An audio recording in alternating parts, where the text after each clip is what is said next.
I'd like to just start by thanking all the participants and audience members for joining us this year as we navigate very new terrain. So thanks everyone for joining us as we navigate this new terrain. So the Discourse program is viewable both on YouTube and on our website via a service called Streamback. Over the next few days, you can follow the program as well as ask speakers questions.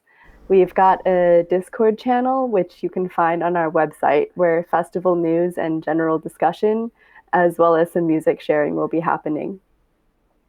It only feels fitting to kick off this year's Discourse program with a discussion on care. Hosting and moderating this first session is writer, editor, teacher, and speaker Christine Kakaire, who also lectures on popular music culture and critical theory at the BIMM Institute. Feel free to send us questions for speakers via YouTube or Streamback at any time. We'll be moderating the chat. Now I'll hand it over to Christine to introduce the session. Thank you, Ollie, and welcome to everyone. For the next 80 minutes or so, we're going to be hosting this first talk in the Discourse program, and the topic is Transforming Communities, Mutual Aid, Solidarity and Collective Care.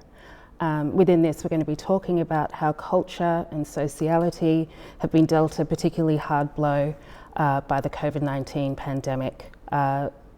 Thinking, of course, about the closure of spaces, the deprivation of income and livelihoods, and the loss of connection and conviviality. Drawing on Berlin as a site of multiple communities and cultures, this session in particular will consider queer, club and African diasporic practices of care. For the first presentation, we have historian, writer and interdisciplinary artist Edna Bonhomme. Edna researches postcolonial science and embodiment, and Edna's presentation will examine how healing is imagined and exercised in African diasporic bodies, with a presentation called Cartographies of Care. So first of all, thank you so much for this invitation, for giving me the space to present. And to start off, I wanted to exercise some gratitude for care workers, essential workers, cleaners, and obviously the organizers for this event, and Christine. And I am a historian as well as other hyphenated objects and peoples and things. And I want to meditate for a bit on the events of 2020, not just within the context of COVID, but within the context of the ongoing fight for Black lives, especially given that we're in a pandemic in which police violence, white supremacist violence, and other forms of violence have impacted who has access to care, but have also allowed for provocation for us to think about the politics of empathy, a politics of where home is grounded, a politics in which we can see which lives are worth fighting for and how we go about doing that. So it's a politics in which care is discomforted and allows us to go into history and to provoke a new set of practices that allow us to think about dreams, wishes, hopes, and fears. So in thinking about this work, I wanted to, first of all, allow us to meditate on Eric Garner, who in 2014, we know and have heard and seen the videos in which he said, "I can't breathe," as he was being choked by Officer Daniel Pantaleo. And George Floyd last summer also had a very horrific end to his life in a very similar condition. And this is a refrain that has led us, especially those who are of African descent from the Americas like myself, as well as descendant of slaves, to really think about protesting on the front lines. And it behooves us to embody the different modalities of care through provocation. One entry point that I think would allow us to do that work quite well is through Nina Simone. So I'll play something by her. I wish I could break all the chains. So in 1967, the Black American singer Nina Simone performed "I Wish I Knew How It Would Feel to Be Free," one of her many protest songs that were popularized during the civil rights movement. And at the core of the lyrics is a bird soaring through the sky, an image which functions as a part of an allegory for achieving freedom. That song's power emerges from its use of lyrical transformation to manifest liberation through care. That is to say, singing the song, Nina frees herself from the very oppressive conditions that were happening through Jim Crow. And while she begins singing, "I wish I knew how it feels to be free," she ends by saying and proclaiming, "Yes, I know, oh, I know how it feels to be free." For Simone, freedom is an act of not just an impossible dream. It instead is a sensorial experience that is possible to achieve in one's lifetime. And so while anti-Blackness might subjugate Black people in the Americas and beyond to an ideological, mental, or physiological ways of complicating life, there are these creative and cultural productions that implicate us to fly like a bird. In fact, the tonal shift in Simone's ballad from dreaming freedom to living freedom echoes an ideal at the very core of Black struggle, expressing one's desire through imagination as well as through action. In Nina Simone's music, in addition to her art, like so many other Black creatives during the Civil Rights Movement and even today, it teaches us effectively how Black studies offers tools for imagining freedom through the body, through care, through rituals, and through what Orlando Patterson also notes. So if we think about Black studies as an act of care, we can turn to Orlando Patterson, who remarked, quote, "Freedom begins its career as a social value in the desperate yearning for the slave to negate what for him or her and for non-slaves was peculiarly inhumane condition." Yet this idea and sense of freedom wasn't just exercised by Orlando Patterson alone. We could look to Aimé Césaire, who later said, "The transformation of slaves trembling in hundreds before a single white man into the people about to organize themselves and defeat the most powerful European nations of their day is one of the great epics of revolutionary struggle and achievement." This particular achievement also speaks to what is happening today if we think about the struggle for Black lives, challenging the police violence, calling for abolition, and making care a necessary part of the self-fashioning of making people go from being unfree and not quite human to something more. So if we think about today, what are the questions that are lending one to think about freedom today? It's thinking about Black feminism as a praxis for liberation. Science studies and philosopher Zakiya Iman Jackson shows in Becoming Human how long-treated Black people were not considered human by scholars such as Immanuel Kant, Hegel, amongst others. Recent work by Nicole Fleetwood, known by the title of Marking Time, similarly looks at the questions around humanness through the prison industrial complex. And beyond that, there's another text by Alice Pickens, which reveals madness through the denial of humanity in the asylum. It is through these thinkings and that these people are able to look at the intellectual trajectories and finding ways in which enclosed spaces create binaries between reason and madness, free and unfree, human and non-human. So the histories of these institutions, whether it's the prison, the asylum, or even in the educational system, often repurposes and dispossesses certain people of life. At the same time, Black studies and Black forms of healing force us to face the social inequalities that taunt us. Blackness is a state of liminality.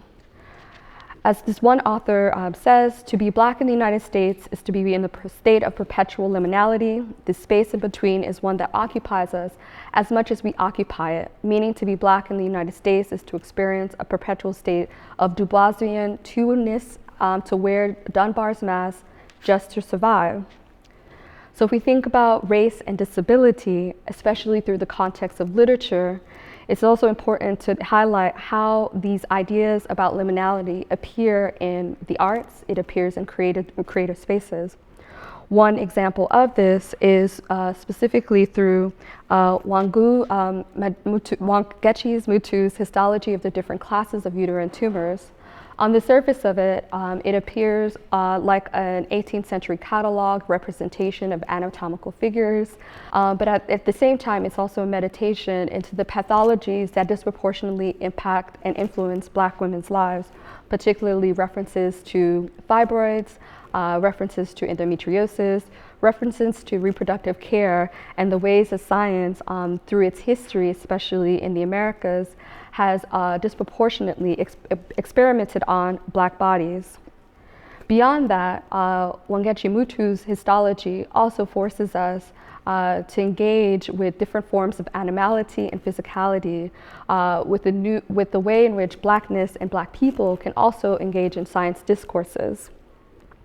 So in thinking about this, race and science for Black studies allow us to center protagonists whose physical features do not always fit the archetype of traditional superhero. Rather, it allows us to see different forms of bodies through put on their heads through traditional ways of representing anatomical structures. Beyond that, there's another method in which Black studies and Black people have also looked to ideas of care, especially in moments in which morbidity and mortality are knocking on one's door. Perhaps one of the most famous examples of that, especially in the Berlin context, is Audre Lorde, who spent many years in Berlin, in Germany, healing, connecting with Afro-Germans, and finding joy through community. She noted in her cancer journals earlier in her cancer treatment, quote, "I need to remind myself of the joy, the lightness, and the laughter so vital to my living and my health. Otherwise, the other will always be waiting to eat me up with despair again. And that means destruction. I do not know how, but it does."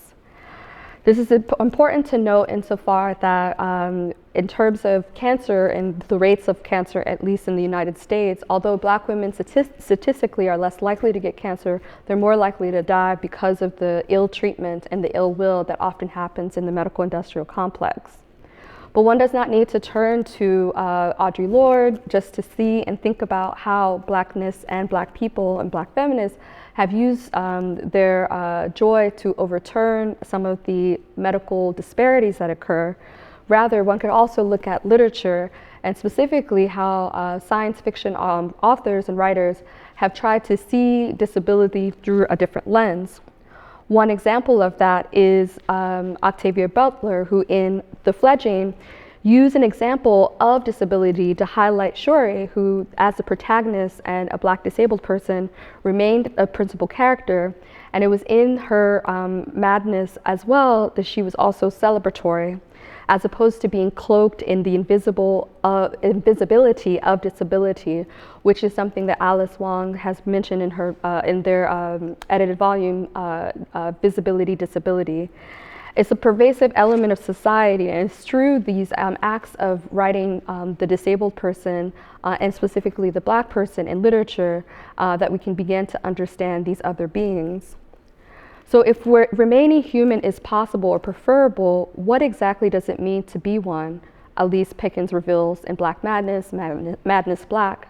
How might we read and interpret if we cannot assume the validity of the human? And while some speculative fiction writers have made space for that humanity, as is the case for people like Ursula Le Guin and Octavia Butler, that is not the case in every aspect of society. So to be open to the side of experimentation and to overturn ideas of disability into other forms of discourses allows us to curtail the category of the human in another regard.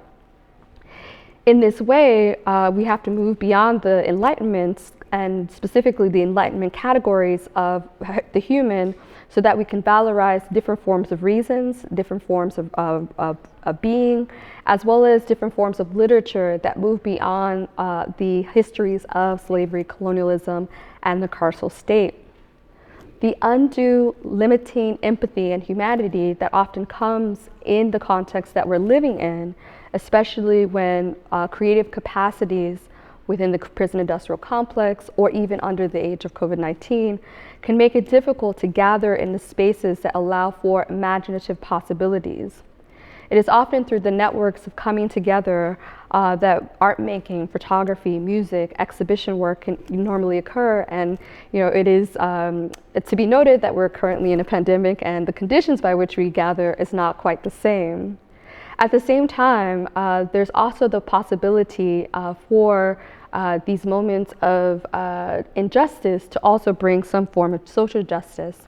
I'm reminded of Ruha Benjamin, who in Catching Our Breath noted, "The political refrain, I can't breathe, is a clarion call of a renewed movement for social justice." That new movement is mercurial and it's dark and it's harrowing, but at the same time, it deploys a different form of therapy, of collective practice, of resistance that produces knowledge worlds, both in the zone of a pandemic and also one that extends beyond the physical spaces that we're in. Ultimately, the aesthetic risks that are taken at this moment by Black Lives Matter activists, by people in Nigeria who've also been involved in their struggle against police brutality through SARS, weaves through a rich collection of anti-colonial struggles, of theoretical contributions, and also for an abolitionist vision to end the human caging and conditions that produce Black death. One thing that we can do is to disrupt the aesthetic rubrics of what it means to be familiar and what it means to live through this space, and also think about the aesthetic constraints of living in a highly surveilled space. And when we think about surveillance, that is to say anything from Apple, Google, and Facebook, and how they've entered into the visual landscape of who can be recognized under certain conditions, which faces are often highlighted, and the vernacular photography that emerges even in the works that we see produced on social media. So in thinking about the images of those who are producing in this pandemic, it's also important to highlight how some of the new Black feminist scholarship is producing new forms of ways of thinking about the human, not just in the here and now, but also in the future. So one person who I think deserves credit for in deepening and enriching Black studies is Saidiya Hartman, who as a writer, as a scholar, as a thinker, and also a MacArthur Grant recipient or the Genius Award, noted in Lose Your Mother, her text, one of the many texts that she's written, two people meeting on the avenue will ask, "Is this where you stay?" "No." Is this your house?" "I stay here all my life," is the reply. Staying is living in a country without exercising any claims of its resources. It is the perilous condition of existing in a world which you have no investments. It is having never resided in a place that you can say is yours. Part of why this particular excerpt is important is because it invites us into the politics of who belongs, who's able to move, and what are the geographies of being able to constellate oneself and ground oneself as an African diasporic person, and the extent to which the nightmares of and the impulses of freedom allow us, forces us to think about questioning who can be. So if we think about today in the context of the Black Lives Movement, it has also ushered in new narratives that expose the brutalities of racial injustice, the grief, the rage, the witnessing. However, it also forces us to think about different forms of futures that Tasha Wamak has highlighted. Those futures specifically speak to teams of dedicated historians, and I'm quoting them now, dedicated historians and culture advocates who have chipped away at the propaganda often functioning as history for the world student to eradicate that glaring error. But when even in the imaginary futures, a space where the mind can stretch beyond the Milky Way to envision routine space travel, cuddly space animals, talking apes, and machines, people can't fathom a person of non-European descent 100 years in the future. A cosmic foot has to be put down. This is important to note mostly because the futures that we create have to include Black studies, have to include Black care, in my opinion, and have to resonate with creating a future where the shackles and the silences that have often been historically imposed no longer weigh us down. It has to also mean that the children, the grandchildren, the great-great-grandchildren of former slaves who are still fighting to be free can find a home in the place that they live. Then in that respect, Toni Morrison's home is very pertinent in that Blackness as a home is something that she writes as something very peculiar, something special, mystical, hopeful, and restful. This is important to note insofar that even if home is nowhere but everywhere, peculiar, familiar, it offers us a space to think beyond the discourses of the Enlightenment, beyond the narrow definition of the human, and to allow ourselves the possibility and the freedom to think about new theories, new ways of being that allow the space beyond the brutality. So beyond that, I would also like to, as a historian, allow for the provocation and theoretical footprints that creates a space for radical thinking and change. And that mostly comes because of the very intellectual foundations, the literary theories, the artistic production of Black people, but even more so, thinking about the conditions that allow us to be free and unfree. So in that respect, I will end here, and these are some of the references in case you want them. But again, thank you so much for giving me the space to share some of this.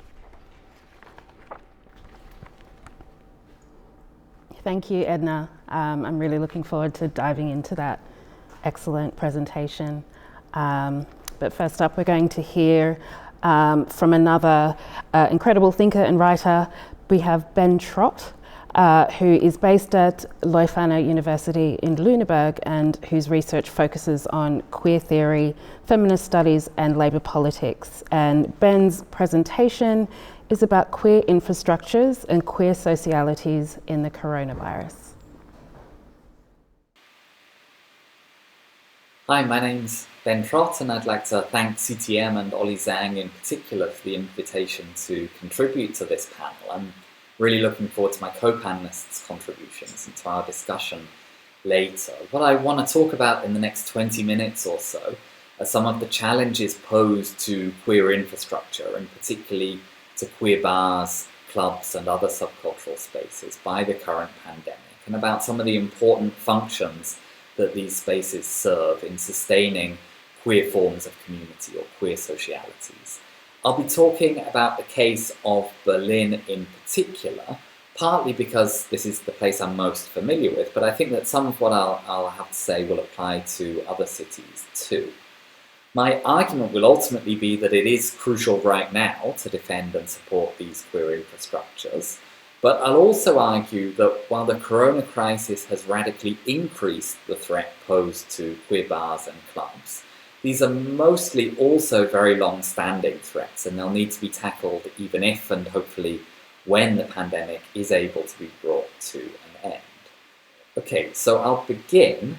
In 1989, so around 8 years after HIV/AIDS was first detected in the United States, the art critic, theorist, curator, and later anti-AIDS activist Douglas Crimp published the essay Mourning and Militancy. And one of the arguments that he made in the piece was how, with the onset of the AIDS crisis, many gay men not only came to mourn the loss of friends and lovers, but he observed many also came to mourn the loss of pleasures, and specifically, as he put it, the loss of uninhibited and unprotected sex. And he was talking in part about mourning the loss of the kinds of gay and sometimes queer sexual subcultures that emerged in the US, but also elsewhere, amidst the gay, queer, and trans liberation movements that had erupted in the late 1960s and early 1970s.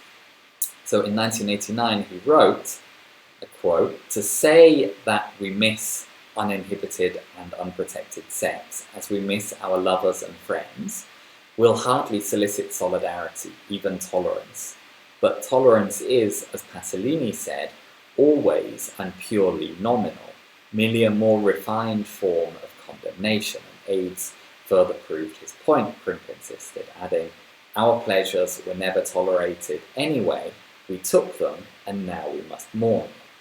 Okay, so we certainly shouldn't think of today's COVID-19 pandemic as an equivalent to that of HIV/AIDS in the 1980s and 90s, and not least because the HIV epidemic remains very much with us today, with the UN AIDS Agency reporting around 700,000 deaths from AIDS-related illnesses alone in 2019. And there are numerous very important differences in terms of the responses to the two viruses as well, including the different kinds of stigma that have been attached, and also in terms of the very different amount of time that it's taken governments and scientific bodies to effectively and seriously react.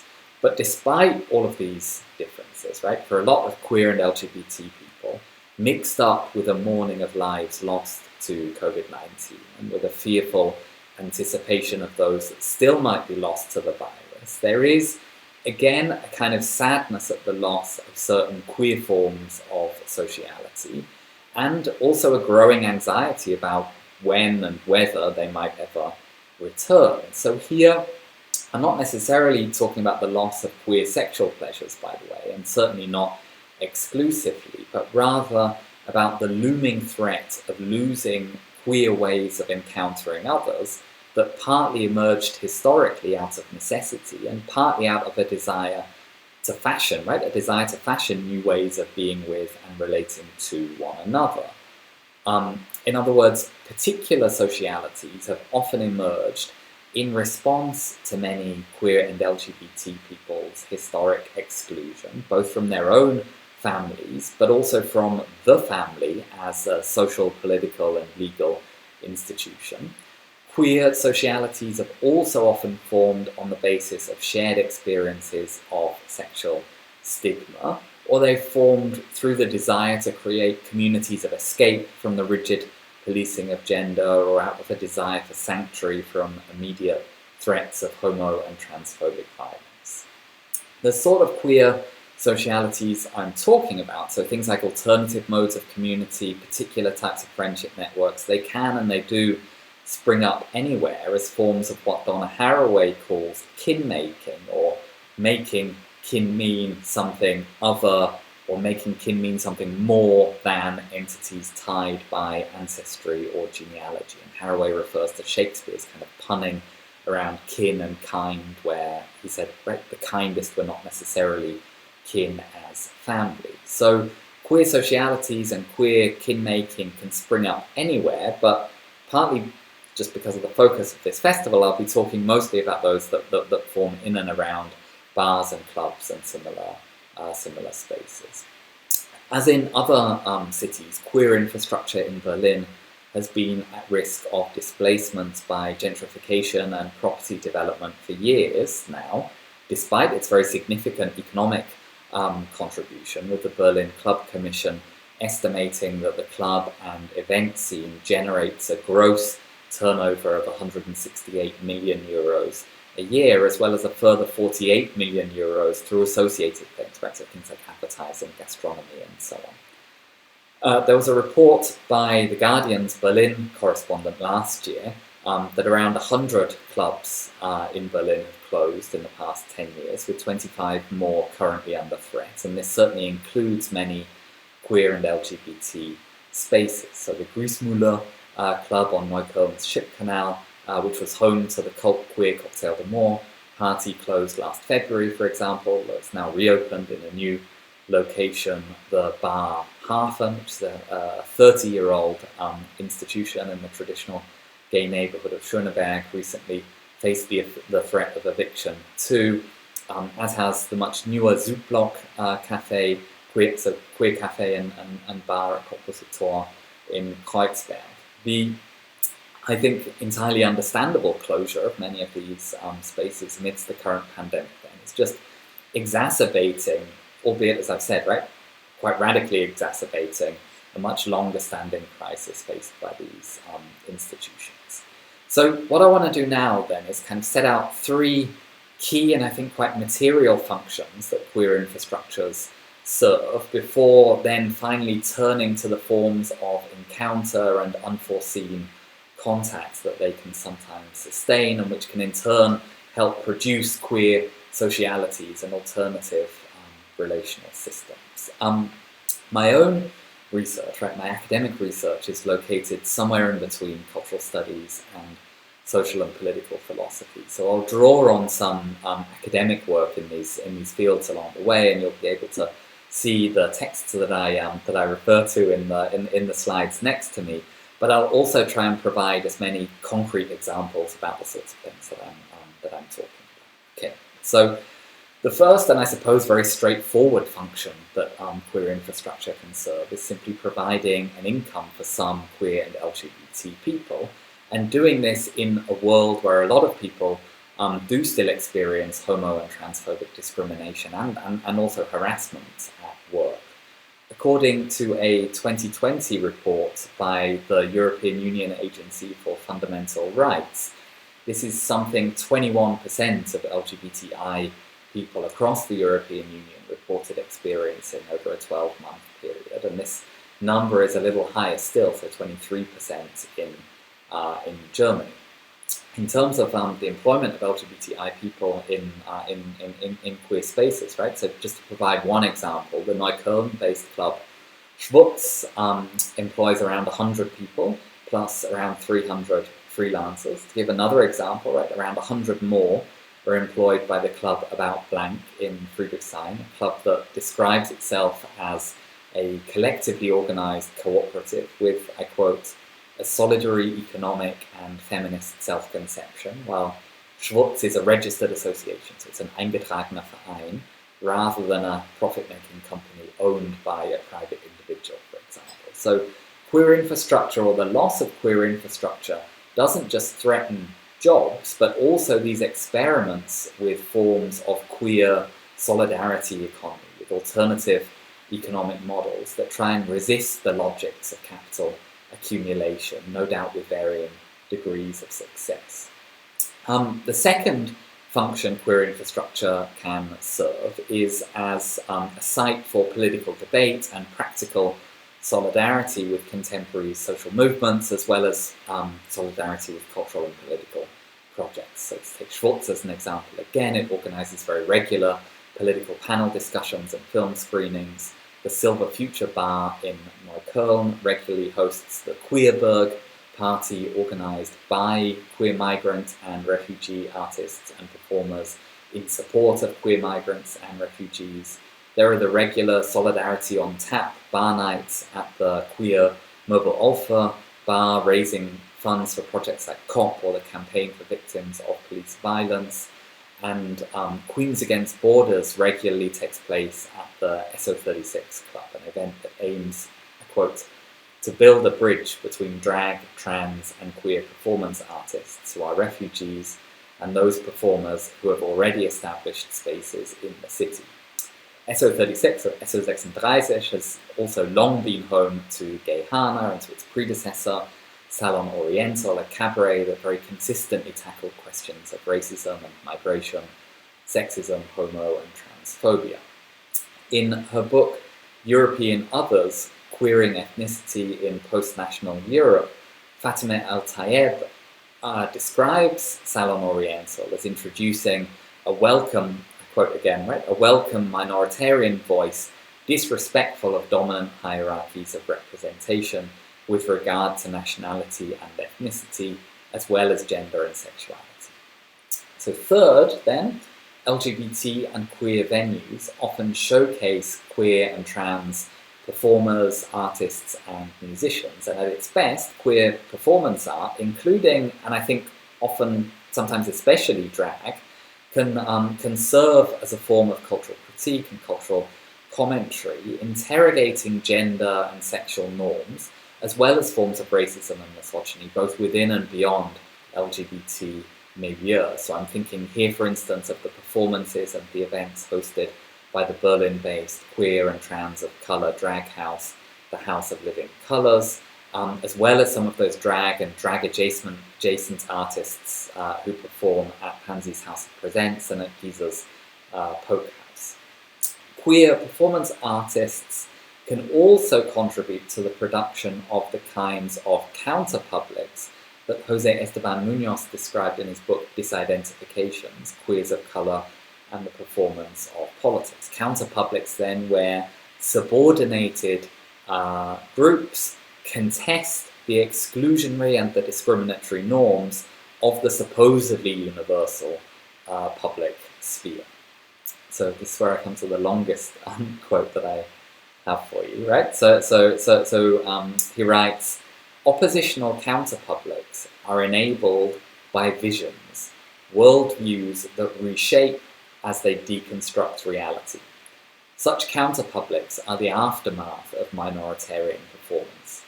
Such performances transport the performer and the spectator to a vantage point where transformation and politics are imaginable. World-making performances produce these vantage points by slicing into the facade of the real that is the majoritarian public sphere.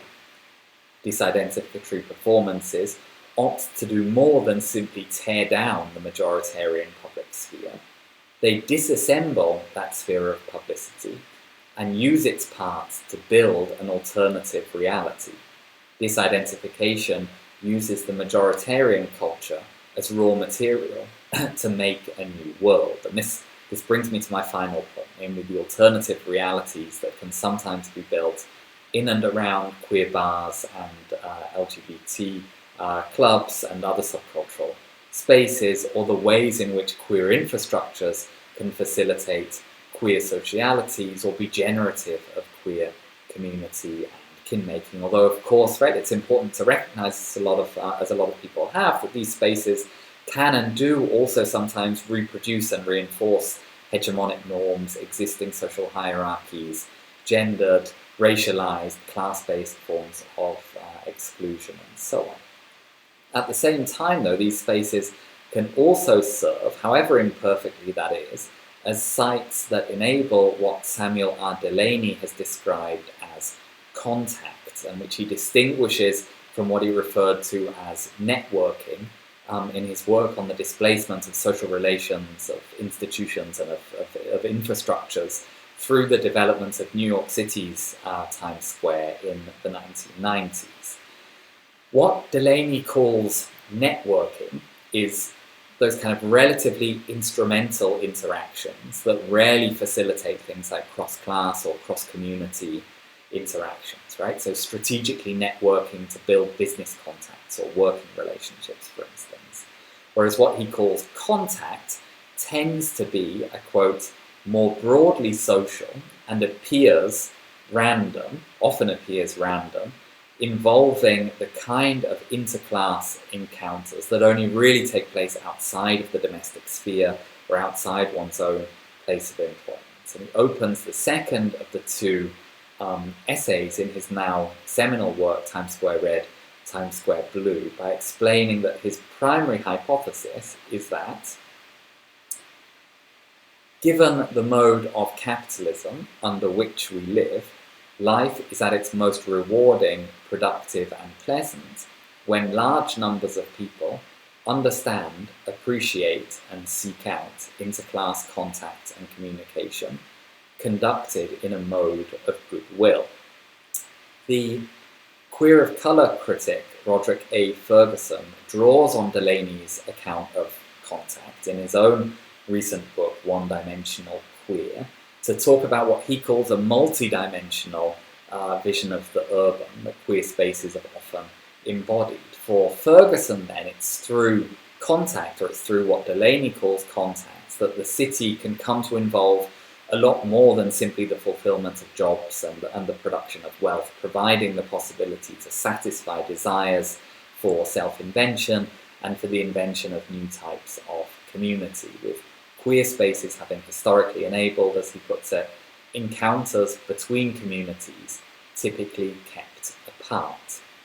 So Delany explores how cruising spaces in particular, or dark rooms, saunas, bathhouses, and other semi-public spaces that have historically facilitated anonymous sex primarily between gay men, right? He looks at how these cruising spaces have enabled this sort of contact, have particularly enabled this sort of contact between otherwise relatively separate communities. And the cultural studies scholar Tim Dean argues something broadly similar in his more recent book, Unlimited Intimacy. At the same time, though, there have long been those, like Leo Bersani, within queer studies, or perhaps better within gay theory, who've strongly cautioned against any naive understanding of these cruising sites and these alternative sexual cultures and counterpublics as representing some sort of a Whitman-esque democracy. And Bersani emphasizes instead how these alternative gay male sexual cultures are themselves often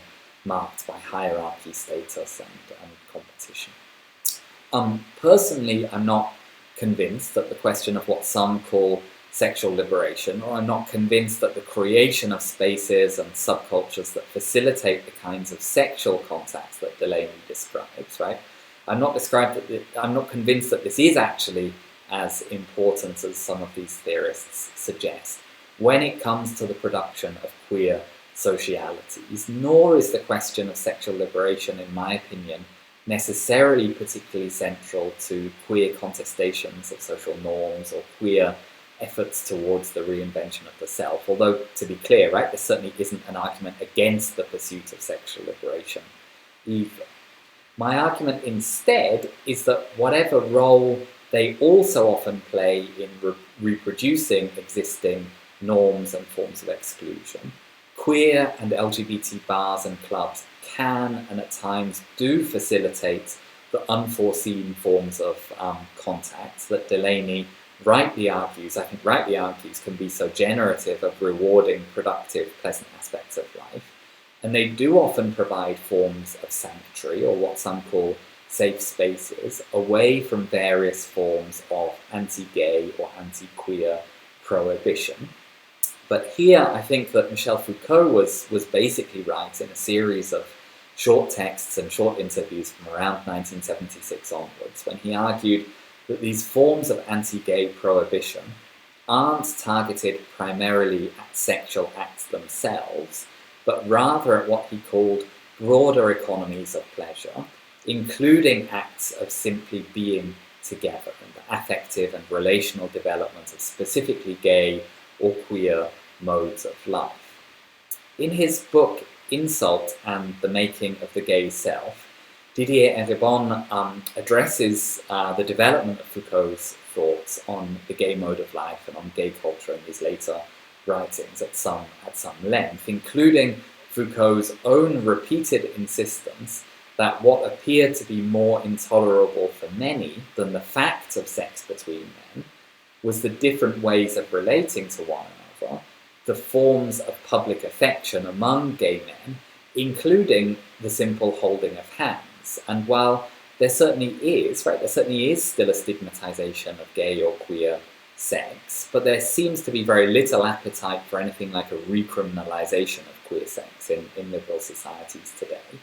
And yet precisely the kinds of affection that Foucault described do still appear to be intolerable for many. So according to the EU Fundamental Rights Report that I mentioned earlier, 45% of same-sex couples in Germany reported always or often avoiding holding hands in public for fear of being assaulted, threatened, or harassed. That's not sometimes, but always or often, 45%.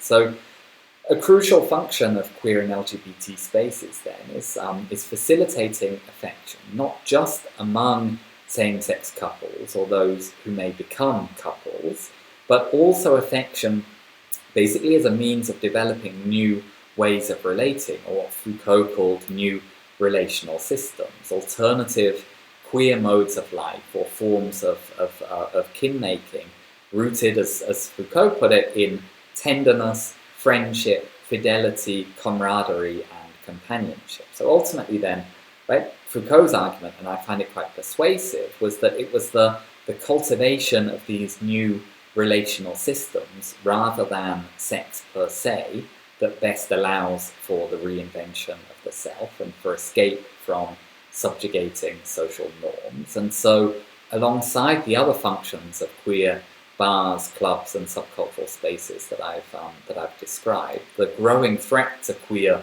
infrastructure also threatens this capacity to create these new relational systems and queer forms of kin-making. And this is, I think, part of what's at stake then in current and future defences of these spaces. Okay, thanks. I have a few questions that I'd love to ask, but first of all, I wanted to open it to both Ben, who's joining us remotely, and Edna, who is here with me. I just wanted to ask if you had anything that you'd like to respond to or any kind of thoughts that were triggered during that talk. So on an anecdotal note, many of the queer spaces and clubs that Ben was listing are very familiar spaces for me. And I think in listing them as places in which queer people, and specifically queer people of color, gathered, reminded me of how much I'm grieving about coming to spaces and collective spaces in a place like Berlin, especially as a migrant, a Black migrant, a queer person, and someone who in community found a home and space very, thousands of kilometers away from any biological kin. So, and I think that in the context of the pandemic, so many people are grieving, not just physical people that they've lost, but these liminal spaces of queerness, of celebration, of conviviality, and that's partially why I was scribbling. And then beyond that, I think that it is, obviously, like, while the HIV/AIDS crisis in the 80s and, as it continues today, is not quite the same as the coronavirus and specifically COVID-19 and its aftermath, I think that even just the differential responses from the 1980s, where there was complete denial by governments to act initially, versus what is happening today, where a vaccine has been produced and multiple vaccines quite quickly, and it shows when there's a will and when there's this massive economic incentive, governments can act. So it just goes to show the which lives matter, especially in the context of which lives matter when a disease or an epidemic is more democratic, quote unquote, for who can potentially be impacted. And as a historian of science as well, like I have looked at the history of epidemics, and it is unfortunate that the lives of enslaved people, the lives of working class Black people, when epidemics impact Sub-Saharan Africa, it doesn't have the same kind of tenure and the same kind of response to find a cure. So I just was appreciative of making those links, and also grieving out loud for the queer spaces in Berlin that I no longer frequent because of this pandemic. Ben, are you able to hear us now? I can hear you now. Yeah. Great. Yeah. I'm afraid I missed I missed almost all of Edna's talk. I caught the first couple of minutes, and then I missed the beginning of the response. And I was able to hear from when you, Edna, started speaking about the response to the HIV/AIDS. Well, I was just saying, as you were listing all of the clubs, Südblock, Bautschbelang, Grissmühle, I'm like, oh yeah, I've been to all those places, and I miss not being able to gather, So thank you for reminding us what we've lost and what we continue to lose in this current moment. Yeah. All right, I'd love to direct a question to the both of you, kind of going back to the topic, I suppose, the idea of care. And I think with both of your presentations, you demonstrated that care is absolutely necessary to the survival of marginalised communities. But it's also a radical response to practices and structures which ultimately question the humanity and the integrity and the sheer quality of Black, brown, disabled and LGBTQ bodies alongside other marginalised communities. And I really liked that you incorporated the phrase, the politics of empathy, Edna. I thought that was a really beautiful way to encapsulate that. But thinking about kind of general Western hegemonic society, these discourses about care and also discourse about freedom, which you also incorporated into your presentation, are kind of continually being packaged as something to be acquired, something to be consumed, something to be performed, something to be optimized in an extremely capitalistic way. So I wanted to ask both of you, how do you think that we can reconcile, is it possible to reconcile these two, to me, like quite contradictory approaches to care and the impetus for care? So whoever would like to dive into that first.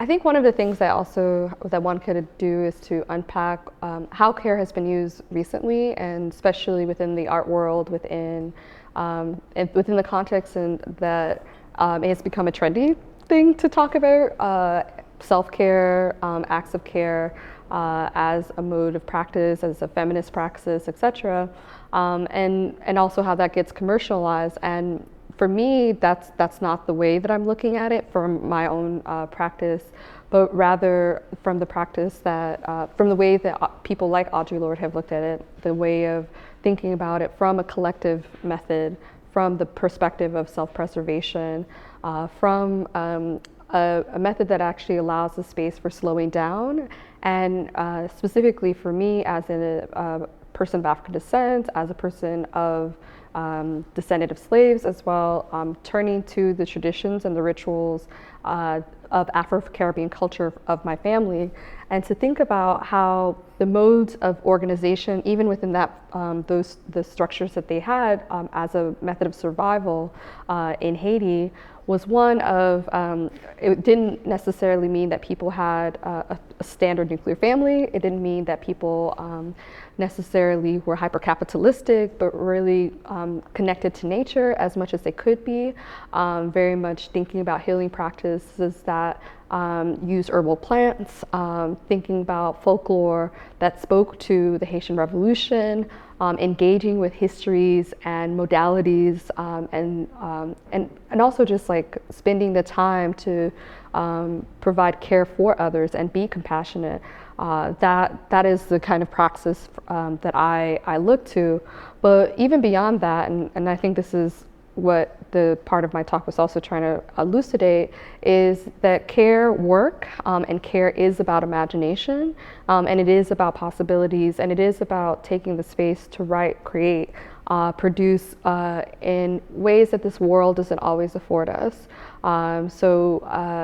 This and to also do the work that I've tried to unlearn the white supremacy that often gets imposed upon us, which is to suggest that Black people and Black individuals are not geniuses. So one of the reasons I cited Saidiya Hartman is because she won a Genius Grant, and so did Octavia Butler. And these are Black women who defied the odds, etc.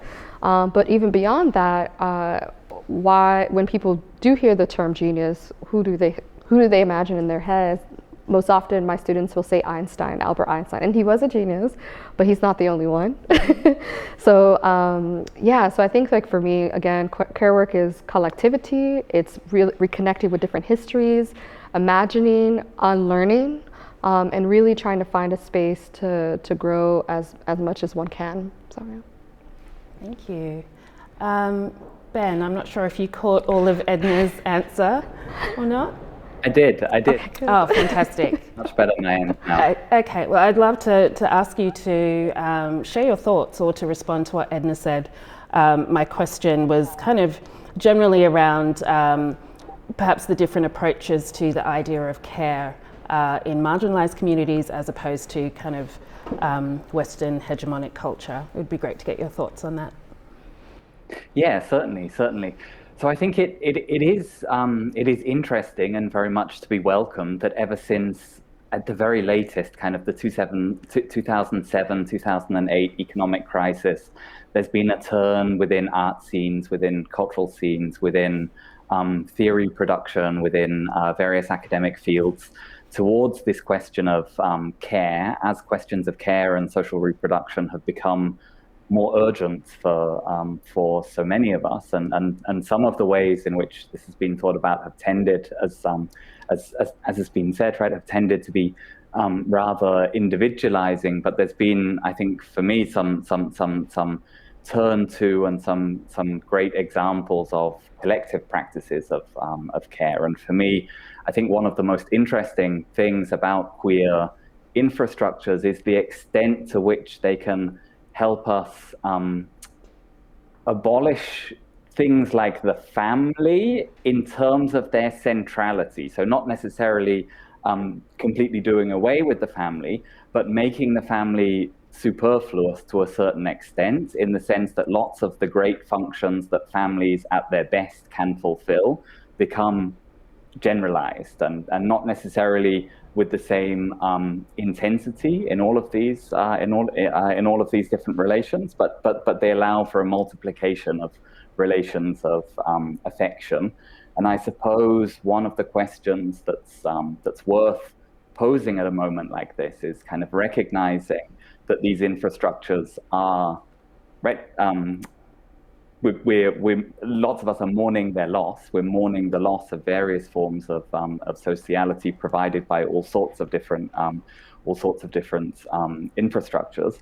How can we care for them so that they're able to sustain these forms of care in the future? And how can we do this in ways that don't simply but there's a temptation. I find a temptation in myself. I think many people have a temptation to long for things to go back to how they were at the beginning of 2020, and it's important to recognize, right? A lot of these spaces were obviously also at risk. A lot of people who do labor that animates these spaces were underemployed, were overly precarious. So how do we provide forms of care and solidarity for these spaces that can provide these collective forms of care? But how do we do it? How do we do it better, or how do we politicize the ways in which we're trying to care for or show solidarity with these spaces? I am going to throw to a question that we have from the Streamback platform. So somebody has pre-recorded a question, and we should be able to get that up on the screen now. Hey, thank you very much for the presentations. I've been taking some notes here. These are really great topics and points that you're touching on. One of the things that I've been kind of thinking about is that here, I took a few notes here, is that during the pandemic, who we could spend time with and the regulations around this don't really recognize this idea of kinship or chosen family. And so my question is kind of how do we push for these changes so that non-biologically defined relationships can be properly recognized? You know, if these are recognized, then maybe there's administration or regulations that go with this that actually can maybe build in some of these structures to recognize this care. That's a great question, thank you. Ben, I just wanted to make sure you were able to hear that question. I was, thank you. Perfect. Would you like to go first in responding to that question? I can have a go. It's a great question. It's a really important question, and it's one that after a while began to get some critical attention around Christmas, right? Like there's a text from the early 90s by the queer studies scholar Eve Kosofsky-Sedgwick, where she talks about where she provides, called Queer and Now, where she tries to provide a definition of queerness, and she uses the example of Christmas as this time when ideologies of family and commerce and so on and capitalism tend to all kind of come together in a way that Christmas becomes synonymous with family. And certainly in Germany and in the UK, discourses around the family and the importance of the family came to dominate within the pandemic. And there were moments at which various political actors were defining family in a very, very narrow biological sense. And of course, right, for many queer people, and many people who wouldn't necessarily describe themselves as queer, but don't see their lived reality reflected in the way in which the family was talked about at this moment were excluded. How right, like that seems like something that queer movements that feminist movements were able to challenge to a certain extent. Within Berlin, for instance, some of the policies regulating who was able to meet with whom were a little more open than they were in other parts of the country or in other countries. But yeah, there seems to be within the pandemic a resurgence of rather outmoded notions of family and kinship. Yeah, I would absolutely agree. And I think that the winter time was also, for those of us who are migrant and of color and don't celebrate Christmas, and that's not part of our, I guess, epistemology of celebratory things. It was also a weird, and it continues for me to be a weird time, mostly because even in New York City, when I was living there, I don't think that the emphasis on Christmas was as strong as it is in Europe. Like, I'm really in a Christian supremacist state, aka Germany, and I think that the COVID pandemic was especially illuminating, as you've remarked, Ben, with respect to the state defining what a family is or how groupings can come. But even beyond that, what does it mean for a lot of the queer people that I know who live alone, and being able to safely access others, to spend time with others, to gather, has also called into question which neighborhoods people live, which housing structures people are able to be in. And then beyond that, and this is where xenophobia and white supremacy also feature into dating practices in queer communities, how so many people of color have been left out, and especially in Grindr, where some people explicitly say, I do not want to be with X kind of person, and that person being a person of color, or Tinder also having those kinds of dynamics.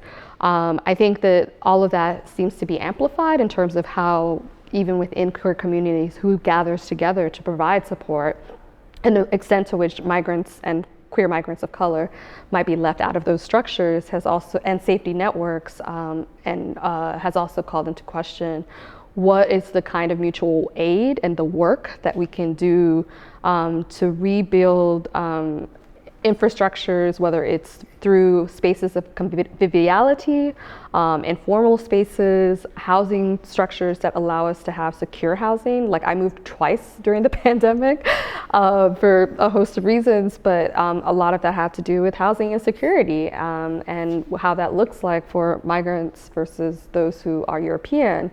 And I think that there needs to also be these bigger questions of what does it mean for us to take care of each other, despite the racial, class, and other forms of differences that might persist.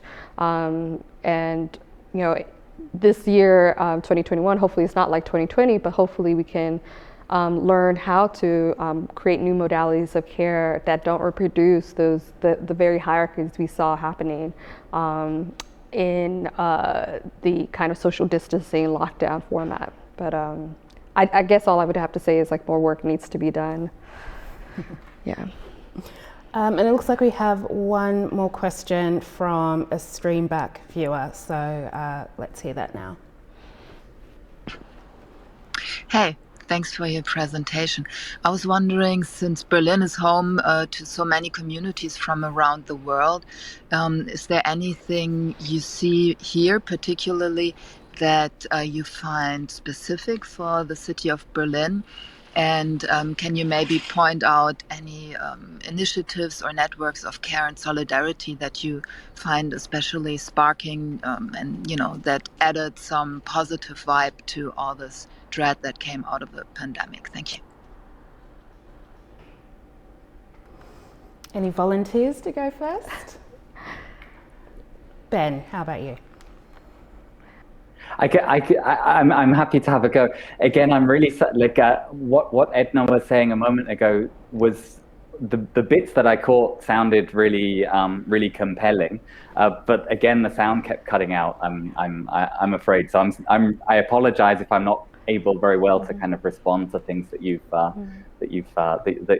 said. But in terms of kind of international communities or forms of community that have emerged within the pandemic. In March and April, for me, I found a lot of comfort in kind of the development of digital forms of drag. It was really impressive how many queer performance artists were able to learn how to use platforms that many of them had said, platforms like Twitch, gaming platforms that they weren't at all familiar with before, and to learn new skills, integrating elements like green screen and forms of puppetry that wouldn't actually work particularly well on a stage into these new forms of art, and really kind of animating those who were watching to kind of get involved in the comment section, and it wasn't a good replacement of what we'd lost, but it did serve some function. It served a function in terms of providing some income to some performers. It allowed a kind of a drag scene, or people interested in a drag scene in Berlin, to see performers elsewhere in the world, people who are interested in drag in Berlin, but who are not necessarily based here, to be able to see things that are going on, donations, and then through the chat some form of conviviality was able to be something more than simulated. I wanna say there were feelings of community and closeness that were produced, I think. Mm-hmm. Edna, were there any particular communities or kind of coalitions in response to the pandemic that really stood out for you? Yeah, so here in Berlin, like I would echo that online platforms, not just in Berlin but elsewhere, have become so important for people who've lost work to be able to have a way to make money, whether it's like OnlyFans for people who are sex workers and being able to have that as a revenue, or as you indicated, entertainers and drag performers also finding a space on social media platforms. Beyond that, also within the context of neighborhoods and communities, people I saw exercising mutual aid by leaving food and other products within the neighborhood of Neukölln, where I was living, to say, especially for those who were didn't have enough money or food, providing that. In some cases, there were attempts to try to occupy spaces. So mutual aid networks had formed, like through Telegram and elsewhere. Beyond that, there are also various migrant groups that I know of who are trying to use the radio as a form of empowerment. So We Are Born Free Empowerment Radio, which provides community-based Berlin activists to come together, as well as like the International Women's Space, migrant refugee women, women in exile have done things. And then there was, and I participated in this, which was an event at HOW, where 3 curators through the Nembinki Collective produced a show called Radical Mutations, bringing together over 70 artists, curators, musicians, writers here in Berlin, most of whom were people of color, and people performed on stage and were able to have these ways to respond to the fact that as people of color, we're here, and even if we may not always have a platform, our work and contributions will now be archived. And it was in response to On the Rising Sun, which was a play that was produced in the 1930s by Black people and other people of color here in Germany, which had been destroyed by the Nazis. And so the idea to then think about ways of allowing ourselves to be asserted, as was the initiative of this collective, meant that rather than being erased, as can be easily done because people often think Berlin is just a city of white people. Rather, it was like, well, there are people here who are dancers, who are writers, who want to be able to have a platform. And that curatorial project, which lasted for 2 weeks, was probably one of the most refreshing things that I participated in and that I saw during the pandemic. So that was back in September, October.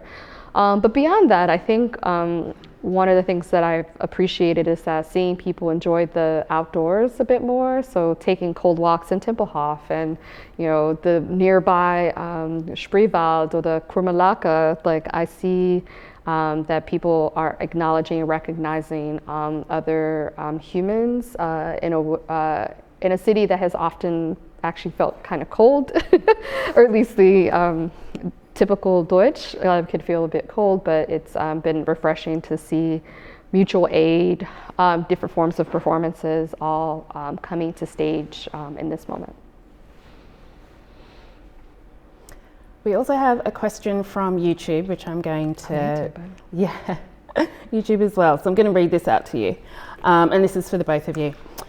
Some tension seems to have emerged between some folks' need for intimacy and group closeness versus ideas of community care and responsibility for others through distancing, which is kind of touching on what Ben was talking about earlier, especially within the LGBTQIA and club scene. Do you have any thoughts on where self-care and our very real need for human contact and the need for community responsibility overlaps and interacts?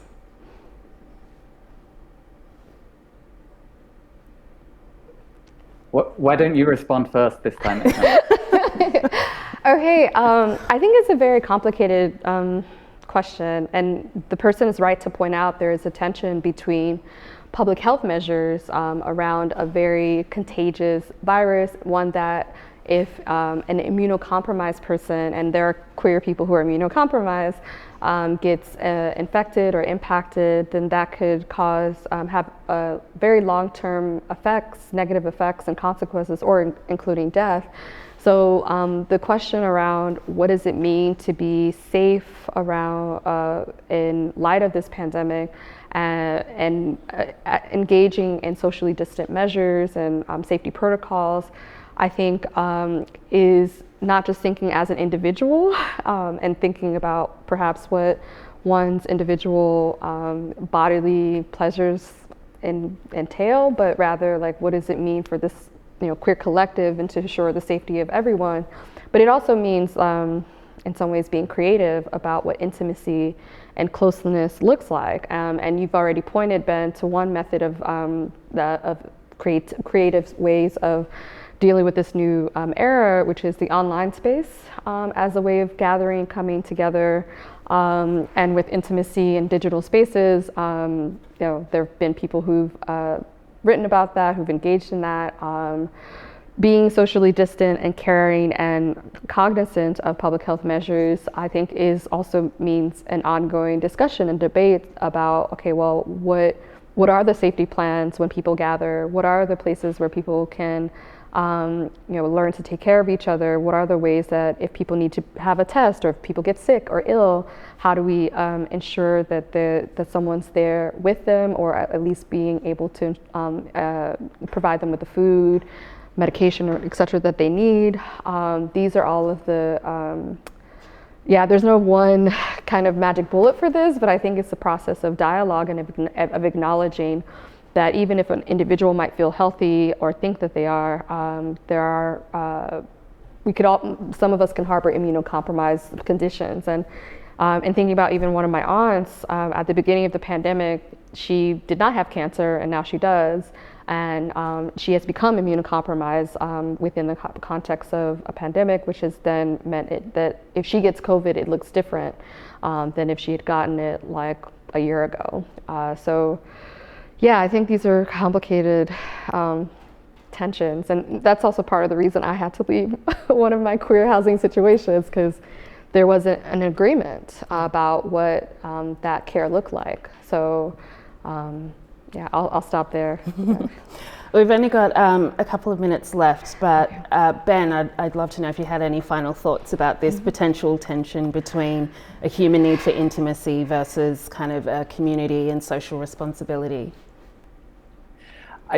Just to say, I really agree with all of what's just been said. I think it's